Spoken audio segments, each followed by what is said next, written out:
Yeah, yeah, yeah, yeah. I was sleeping, had to wake up. Why? Every reason I can think of. God, till the day I keep the ink up. And my priority. What's up, YouTube? Today, we'll be looking at some disturbing TikToks that'll make you question reality. So without further ado, welcome to Adam Strain Reacts. Let's get her done. The fifth grade girls that were gonna their classmate. What happened? They actually got arrested. I think it was a week ago in Really? Arizona. This is recent. Yeah, a group of girls talking amongst themselves, right? Yeah. So I think one of the boys cheated. The In guy fifth grade. Yeah, the guy hugged another girl, Wow. like in the friend group, right? They were gonna take this boy that cheated to the washroom, put gloves on, and spank him to. Oh my. The ringleader. Yeah. This is her idea. She said, "I'm gonna write a note and put it there so it looks like the guy did it to himself." That's insane. So the only reason why the whole problem got found out was Yeah. because a girl during lunch, she overheard it. She went and snitched to her parents. She's like, "Parents, call 911." The next day, there's videos of these girls in the backseat of the car like crying. Yeah. But the ringleader, she's there. She's stern. That's crazy. Like the f***ing Joker fam. She's like, Police report says 3 of the students showed remorse, but the 4th would smile and laugh while making excuses for their actions. I don't even know how it's possible for kids of that age to be thinking about these types of things. Like not only murder, just the idea of suicide as well and of pinning it on suicide. Wow. I guess that sort of tells us a lot about the media, the movies, the shows, and the content that these kids are being exposed to at a very young age. It's kind of telling. It is absolutely one of the main reasons they whited out the skies in so much of these old photos. Now, the fully boosted community love to say it's just overexposure. Nobody's hiding airships. But let's take a look at some of that overexposure, shall we? First one is the Wayne County Courthouse in Detroit, Michigan. And if you don't see the obvious alterations to this picture, let me zoom in here for you. All right, first we're gonna look over here in the right, where you can see all those buildings that should be there, just crap.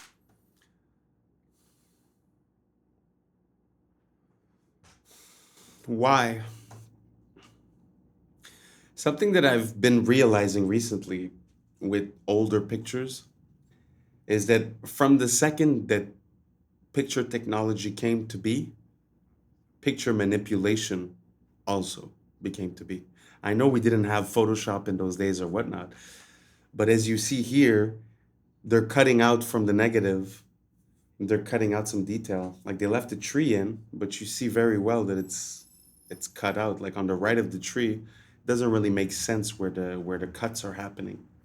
It's a very interesting thing to be to realize that they've been manipulating photos ever since photos have been a thing. You know, did you guys know that? Let me know down below. Popped right out. Look at that tree. Completely different color background in those branches, and you can see that fine line all across the building here. One of the big things I look for in these old photos to see if there's been obvious signs of manipulation is the tree lines. It's really hard when you cut out all the background to match the color from the trees on the inside of the branches to the top. Case in point here, the Civil War photo. Let's zoom in a little bit on that tree line. This one's really obvious when you zoom in. And once you know what to look for, you can spot them in so many old photos. And if you guys want to know where I got them from, just screenshot any of these images. Want to know how Navy SEALs break bad habits in seconds? Yes. These pattern disruptors are so simple, and yet most people never try them. So let's talk about pattern interruption, the secret weapon to breaking any bad habit loop. When the urge hits, try these. Number 1, we have the cold shock. 30 seconds of cold water on your face will trigger your dive reflex and help instantly reset your brain. Number 2, we have the 5, 4, 3, 2, 1 grounding technique, where you name 5 things you see, 4 you feel, 3 you hear, and your urges can't compete with that. The power move, drop and do 20 push-ups. It'll help redirect blood flow and help kill the urge. Now, science shows that these work because they interrupt your brain's automatic response system. And that is the overall principle here, is that when the urge comes, you can't just be dwelling on the urge. You need to redirect your attention into something else. Save this video for when the urge is hit, and follow for more psychology hacks that actually work. I love that type of content. It's the type of content because we have a lot of content on the internet right now that's saying like the world is a simulation, we live in the matrix, you're being programmed, right? Which I find is a very victim mentality type of perspective to it. This is the type of information that allows you to use the programming capabilities yourself on yourself. So I really like this type of stuff. I haven't tried these ones per se, but it does make sense that you could override your brain by, let's say, the cold water shock. It kind of makes sense because it would kick in your vestigial reflexes, let's say, and reset your mind. That kind of makes sense. So I love the idea of knowing that I'm programmable, but then taking steps towards creating my own program. I don't know if you guys understand what I'm trying to say. If so, let me know down below. What are the programming hacks, tips, and tricks that work for yourself and which don't? Let me know down below what works for you. Tartarian culture, they ate lots of raw meat. They actually used to take their meat, put it underneath their saddle, and as they rode their horse, the meat would actually get fermented and gain bacteria, which was very, very beneficial. And it's interesting too, because a lot of Tartarians have lived up to 300 years old. So think about that with the whole high meat thing, and this is something to look into. The Eskimos lived on a diet solely comprised of meat and fish, frozen and eaten raw. That's it. That's all they ate. Raw fish and raw meat all the time. And it was interesting too, because they noticed even with their dogs, with the Eskimos and their dogs, that if their dogs ate too much fresh fish all the time and they didn't let it turn into high meat and let it ferment in the earth, that the animals would actually get lethargic and tired. So it's interesting because, you know, when you get into the whole eating raw meat situation, you also need to make high meat. And this is where you get into the whole thing with meat, where people say, oh, the meat is rotting, the meat is fermenting. The lactic acid that is building in there and all the enzymes and all the bacteria and all of that is very beneficial. And the longer you let that raw meat begin to just do its fermentation process, the stronger it becomes. Oh, the humanity! You are absolutely right. A very old false flag. They had the perfect line, the perfect shot, the perfect setup. Switch out the helium gas with far more volatile hydrogen gas. But even that big giant fireball they captured on camera, do you know that these crashes, even when they go up in flames, are still more survivable than aircrafts? It's very interesting because it does look like a false flag operation. The way that all the eyes were there and it did like maybe 10,000 miles of a voyage, and then all of a sudden, boom, right when all the cameras are there and everyone's there, it explodes in front of everyone. But like he's saying, even though it was a complete show and explosion and this and that, only half of the people died. When have you ever heard of a plane crash where only half of the people died? It never happens. It's always pretty much everyone. Recently, we saw one where one person survived, but I mean, it's very interesting that they did this to show how dangerous it was, but it's very obvious that it's way less dangerous than a plane. What do you guys think about that? Think that makes sense? There was 32 dead and 66 survivors. Well over half of the complement survived that crash. They had to get rid of airships. So many different reasons. They could go in the most remote regions in this world while being able to stay up in the air for long durations, and while having the ability to dock anywhere, even on moving ships. Anything or any place could be an airport. The most remote regions in the world, Build a mooring station, you have an airport. No form of air travel we have today comes close to the versatility of what airships had to offer. Versatility while providing luxury, spacious accommodations for all. A outdoor lounge on an airplane is something you will never see. Raw honey, and raw honey has a lot of beautiful enzymes to help our digestion and to help us digest other food. And this is why they heat a lot of the honeys, they pasteurize a lot of the honeys so that they can destroy the vital enzymes, which are very beneficial to our body and also for us to digest things. Now, what's interesting is the German honey of 1930, this goes back into World War II, like we talked about last time. The German honey ordinance of 1930 ordered that honey could not be pasteurized. It had to be remaining raw. So you would get all the enzymes and all the beautiful bacteria that is in that honey. Same with the Netherlands actually as well too, which is interesting. A lot of Netherlands people, we talk a lot. But what's fascinating was in the United States, there's no rule for that. There's no rule for the honey remaining unpasteurized. Just zap it. And then they fill it with all types of cornstarch and weird stuff. So if you're getting honey, you want to make sure it's raw as can be. So that's the first one. Second one was talking about the Eskimos. And I thought this was really... I don't know if you guys knew this or not, but the literal definition of science, the literal definition is something that is observable, measurable, and repeatable. That is how you define science. With that being said, this is a working model of the flat Earth with salt water and electricity. As you can see, the tides, everything's working perfectly, something that we can observe. It's very interesting that, like, if you see, I suppose he put the positive charge in the center and the negative charge on the outside.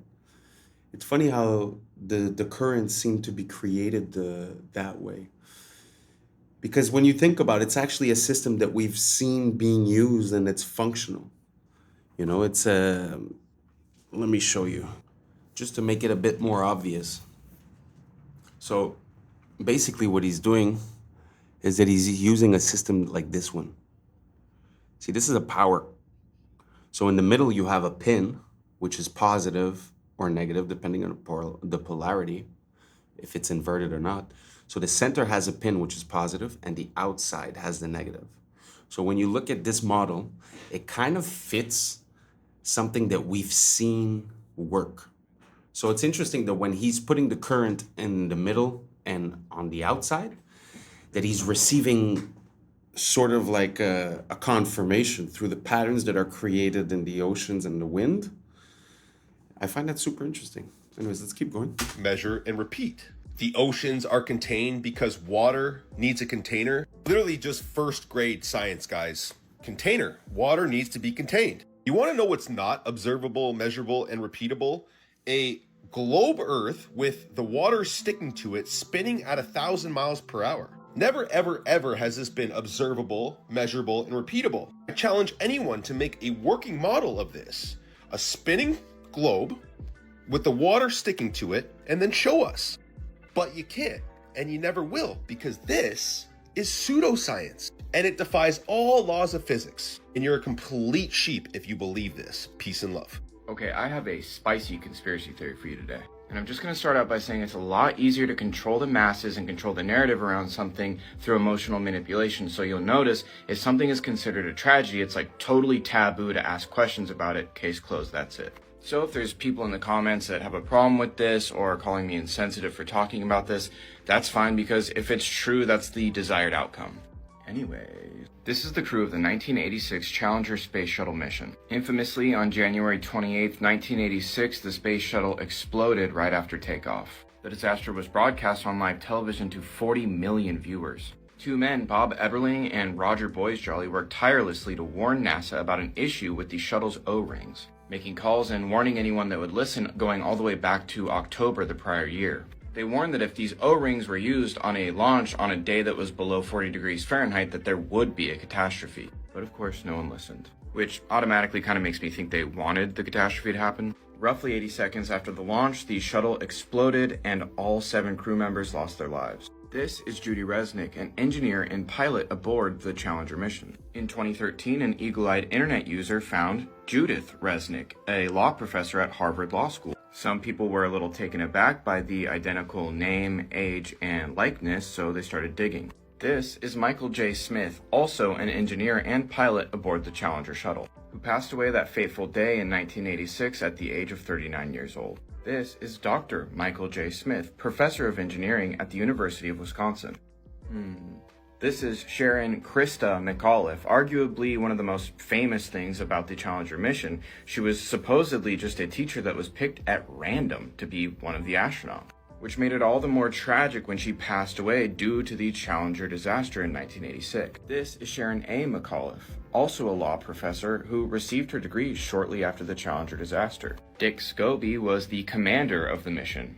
Here's Commander Dick Scobie next to Richard Scobie, the CEO of Cows and Trees. Here's his company's original logo. It's a cow, but it's not in a tree. It's strapped to a rocket, and gee, that jet stream kind of looks familiar.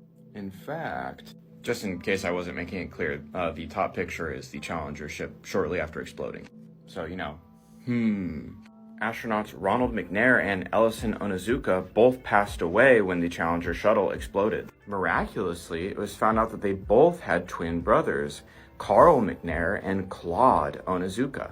But ancestry searches were done for both Carl and Claude, and there was no birth records found. And the odds of two sets of identical twins in a crew of 7 are astronomical. But that's just a theory. Rest in peace to the crew of the Challenger space shuttle mission.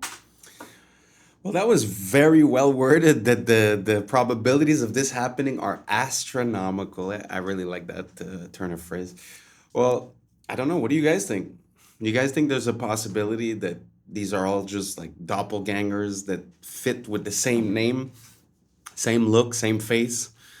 I mean, especially that teacher, the guy, Michael J. something, his teeth were very, very special. I don't know, very, very different. And it seemed like both of them had the same. And the fact that 2 of those crew members had twin brothers, I mean, again, the probabilities are super low.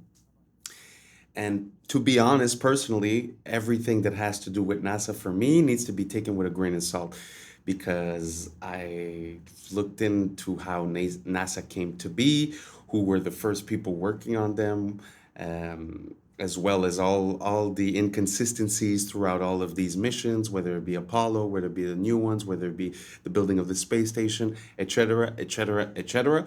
I just find that everything that comes from NASA needs to be taken with a grain of salt. What do you guys think? Do you guys think that these people died on the Challenger missions and that were being very disrespectful to even entertain the idea? Or do you guys think it is a possibility that it was a false flag or a false event, and that these people continued living their lives in different ways? Let me know down below. I'd be very curious to see what you guys believe. Let's keep going. You just have to look a little bit into the narrative to see that it doesn't add up. This was the Idaho University Administration Building, built in 1889 in only 1 year's time. Beautiful. For a town with a population of only 1,280. The first... Is it just me, or you could literally fit 1,280 people into that building? Kind of makes it weird on why they would build such big structures that way. But anyways, let's keep going. University class was only 40 people. Oh, and of course it was burned down in only 6 years' time. Are you starting to question everything about the narrative of history yet? How about this very ancient and old Roman Colosseum-like building? Actually, it's a high school in El Paso, Texas. Another massively oversized building for a small population at the time. Built in a very odd style for a new world. Another silly narrative, the Hotel Netherlands, built in New York City, 1905, and demolished mere 20 years later in 1927. We can't build buildings like this today. We don't build buildings like this today. The beauty of this architecture and these buildings is beyond impressive.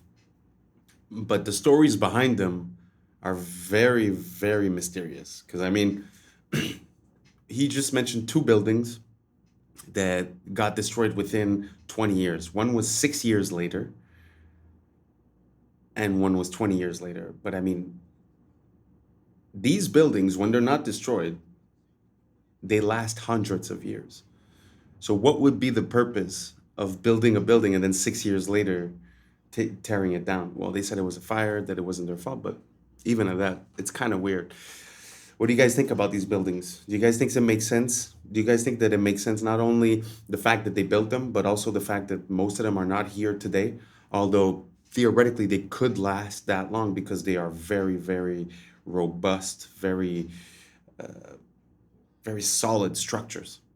What do you guys think down below? You guys think that it's just normal that we knock these down and we build these square buildings? Or do you guys think that they're erasing something that might give us some clues to our past or where we come from? Let me know down below. I'm very curious. Let's keep on going. Just think of the last apartment building you saw getting constructed. Did it look anything like this?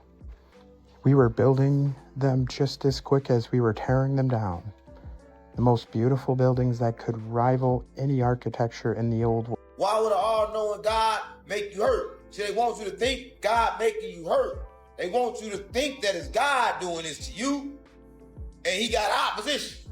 But you doing it to you, don't blame it on God. You have free will to listen to what you want to listen to. Don't run around blaming it on God. Because you scared of somebody fake that he didn't even create. So when you pray to God, say, protect me from the devil, what are you going to protect you from? You got to protect you from yourself. Protect you from your own mind. Because there ain't no devil.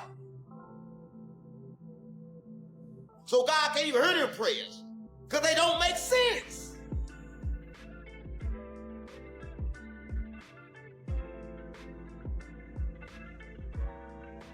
How could a prayer like that make sense when the devil don't exist?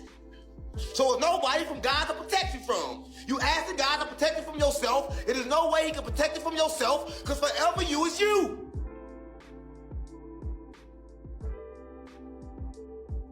So stop talking in the sky, telling him to protect you from imaginary ghosts. Because there is no devil.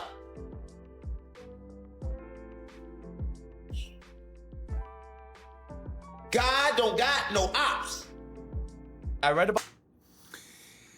I know he's a very doubtful source. I know that he's done a lot of drugs in his life and done some questionable things and has some questionable points of views on certain things. Don't get me wrong. But somehow I find, although he might be far from what's considered to be normal, he seems to be pretty close to something we could call knowledge. It's very interesting to listen to him speak, and I really like the what he was saying here, where the question is not about the devil or about God. It's about asking for the strength from within. And when he says that, you know, you're asking for God, but God can't stop you from being you, basically what that means is sort of like the whole story behind what God gave to the humans, which was free will. So he can't save you from your own choices. Kind of makes sense, right? So I don't know. What do you guys think? You guys think he makes sense? Or do you guys think that he took one hit at the pipe too much? Let me know down below. This like really evil case. First, he's seen filling a syringe with some sort of substance. Then he places the syringe under an apartment door, and the family began smelling chemicals. Everyone, including the baby, started getting sick. This was 2023. It's actually so fucked up. There was a guy named Umar, him and his fam. So in his apartment, his pregnant girl, little daughter, and then him. But a month living in there, everybody started getting like woozy. Everyone started getting like nosebleeds, random symptoms out of nowhere. So what they did, they got cleaners to clean the whole place because they thought it was like mold. And then they replaced all their appliances. Maybe if that's what's causing it, right? Yo, whole time, there was a camera in front of their apartment door. And every day, their downstairs upstairs neighbor, he was like a chemistry student. Just because they were causing noise complaints because the baby was crying, he was injecting an opioid inside their apartment. But they would have never found out if their camera didn't catch it. And on the camera, it was every day. Yeah. Yo, he got deported like... I was like poisoning them, Yeah, right? and bro, it's a pregnant woman. Yo, maybe the baby's not even healthy no more. That is crazy. Can you imagine something like that? Like not even knowing, you don't even know the person. So you don't expect that the person has anything against you. You're doubting mold, you're doubting your appliances because who in their right mind would think, hey, we're being poisoned by someone we don't know? That is crazy. And that's sort of, I know that nowadays it's super normal to live in apartment buildings and in condo buildings, but you are sharing, you are sharing your space with other people that you don't know. And you never know what people are thinking of or how they're acting, or what a sad story, to be honest. Have you guys heard about something like that where people get attacked by their neighbors without them even knowing? I find this is so sad. Anyways, let's keep going. He was arrested and charged with multiple counts of battery and possession of a controlled substance. I wish no one else would have to go through a situation like this ever in their life. Einstein and his wife. Yep, No, it wasn't Photoshopped. Here's another one. Look at his beautiful wife and Albert Einstein. Albert Einstein. No, it's not Photoshopped. Anyways, another totally unrelated topic. President Macron drops the 22-count defamation lawsuit against Candace Owens. Why did y'all drop the lawsuit? Why? Then we got something else totally unrelated. Megan Fox with her kids. They're just hanging out and doing whatever they go and do. That's just great.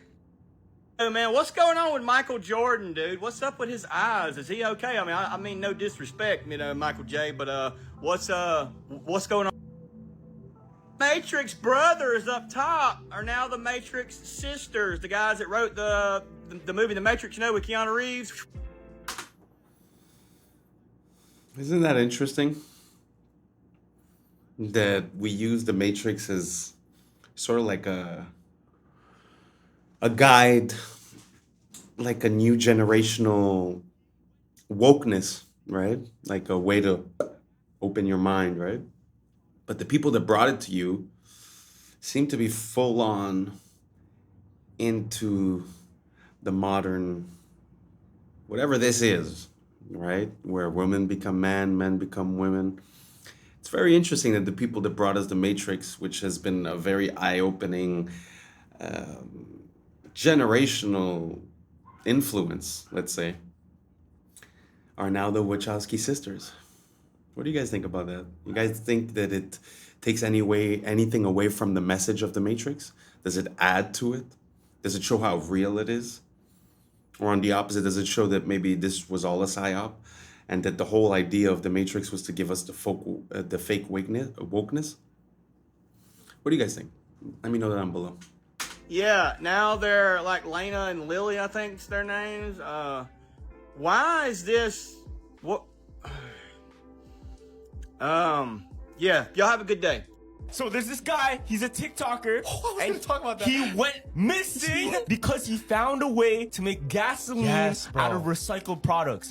Right now, he's missing. Nobody knows where he is. Julian Brown. People are looking for him. Julian Brown. It's called plastoline. Yeah. I don't know why it hasn't got on the news. Like, they're trying to hide it. I know. He even made a statement. He said, people are going to be mad at me. They're going to come for me. Yeah. That's what he said. I know you hackers are watching this right now, so how about you let the world know what you did? What he did, he ended up making this device that turns recycled products into a usable fuel. Oh, yeah. That you can power your car. And he's done experiments live, literally in the streets of his neighborhood. You saw that video too, where he poured it in? Yeah, he poured it in and it actually worked. This shit is real. Yeah. So here's the thing though. If you come out with a solution causes these big time companies to lose business, what goes on? They're not going to like that. Bro. And they have access to people that could, you know? I promise that the ending always stays the same, so it's no good reason to make believe that we could ever exist again. Can't be your friend, can't be your lover, can't be the reason we walk up each other to follow together. My song that'll reach the stars, but I sang along.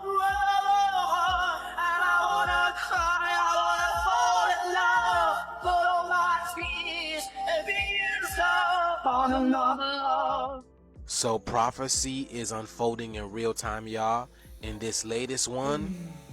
So y'all know I've been showing y'all how these rivers and these lakes near and far have been turning red, right?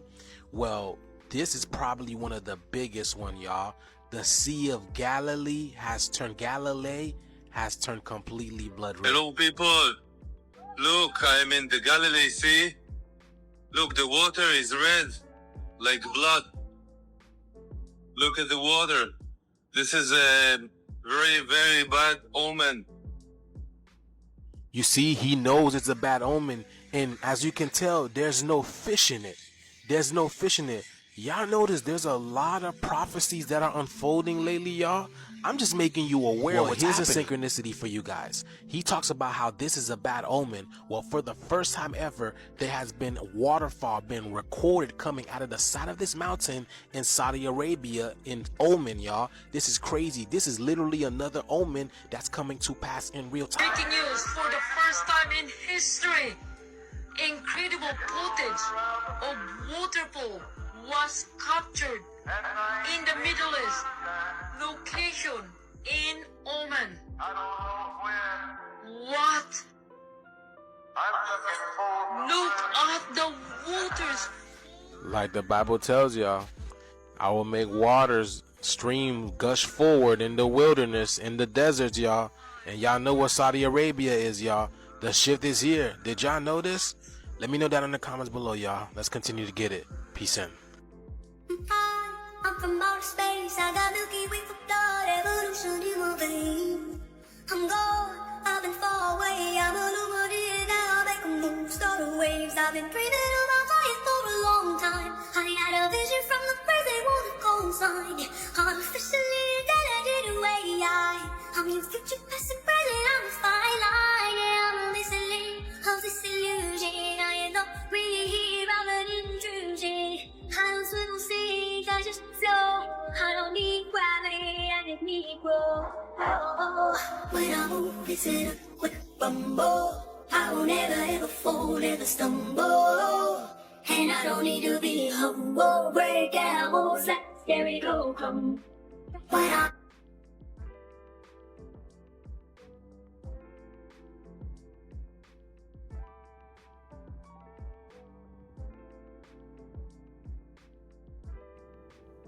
Up 115.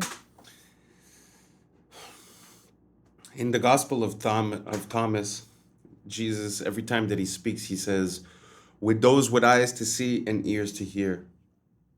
And I find that symbolism is one of those languages. When you could recognize the patterns of the symbols, the stories are being told to you. So as we see with all these brands that we're used to, but when you start looking at the symbology behind it, it's all tied to some more ancient stuff. It's very interesting to follow. It's sort of like when you follow the history of a word and you see its meaning change and then you start using etymology to see where it comes from. That's sort of like the same thing. So you're able with symbolism to sort of know what the intention is and what's being projected. It's very interesting. Did you guys know about those symbols, about Google Play, all those stuff? Let me know down below. And hold steady. All right. It didn't blow up yet. Oh, by the way, meet the aerial film crew. I just thought this was a cool shot. Oh, yeah, I'm getting shocked right now. This time I just used the electroscope as a quick voltage check. Woo! Now that's a few thousand volts right there. All right, let's see if there's enough current to make this Franklin bell work. Oh, dude! Freaking working, buddy! Yeah. It's a really cool process. The aerial wire places a positive charge on this can, which then influences the foil ball to deliver electrons from the grounded can, which is directly connected to Earth. The clouds finally opened up, so I connected up the corona motor. Like before, one side was connected to ground, while the other was attached to the aerial wire. And after just a few seconds... Hey, she's spinning! This is just remarkable. It never really spun that fast, but I just sat and enjoyed the miracle. I mean, I quite literally was siphoning energy straight from the atmosphere. This motor was operating off of several kilovolts, which you could actually hear if you stopped the motor and brought your finger near the aerial wire. That's the sound of coronal discharge. Not long after, the wind started picking up, so we packed up. I seen a storm that hit. Wow, that's super interesting. Some people say that a lot of the old structures used to have antennas on the top to harness the electrical or static energy that there is in the air. So the idea is that the same way that when you plug something, there's a ground and there's electricity. So what he's saying is that basically it's based on the earth. So the ground is the floor, and the higher you go up, the more energy you have. So his idea right there was very simple. Send the drone up where there's an electric charge, drop the wire down, ground it, create a circuit, and then you could see the electricity. So the idea of free energy is not that crazy when you really think about it. Another factor to think about is the higher you go, the colder it is. But what do we do when we try to have very powerful magnets or very powerful circuits? We drop the temperature. So it seems like the ecosystem is naturally made to allow us to access energy that exists around us. So then that pushes to the other question, when people are talking about the old structures, the Tartarian structures, or whatever they want to call them, is it possible that they were harnessing that same type of energy, considering that they are grounded, and most often than not, these places were built above currents of water, which we know that currents of water as well transfer energy. Very interesting. What do you guys think? Do you guys think that the higher you go, the more energy there is, and it's possible to harness that energy, bring it back down, ground it, and use it? Or do you guys think that this is just all a pipe dream and that we should stick to the electricity that they sell us? Let me know down below. Milwaukee got hit with a flood so bad, experts is calling this a once in a 500-year type flood. And some of them even saying close to 1,000. Y'all, look at this video. Look how much water that is, y'all. Look at that shit. This shit crazy, fool. The whole garage almost filled with water. Cars fully submerged. And I'm hearing they calling for more rain, y'all. So just imagine. It happened like this in 24 hours. This rainfall that just happened broke the all-time record in Wisconsin, y'all. 14 inches of rain.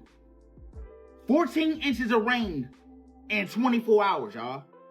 This shit is unheard of. This wasn't just a bad storm. This was history in the making. Just think about it. You seen that parking garage. Just a few more inches, the rain would have been all the way at the top. I can't even picture no shit like that. If I didn't see no video, I would have been like, yeah, they capping. But that shit really happened. Y'all let me know what y'all think about this down below in the comments. And tell me what the hell is really going on. And that's a wrap for today, familia. Whether you're tuning in with the sunrise or posted up after midnight, I appreciate your time, your energy, and your curiosity. Remember, this isn't about truth or fiction. It's about perspective. If this sparked a thought, a laugh, a deeper question, then we did our job. Don't forget to drop your thoughts in the comments. Keep the convo alive. Like, subscribe, and hit that bell if you're riding the wave. Now, we're just getting started, so until next time, stay grounded, stay weird, stay critical. I'm Adam Strain, and this has been Adam Strain Reacts. Peace. What y'all think, but now's the time for us to link up. Really think we on the brink of making a change from living this strange. Living this strange.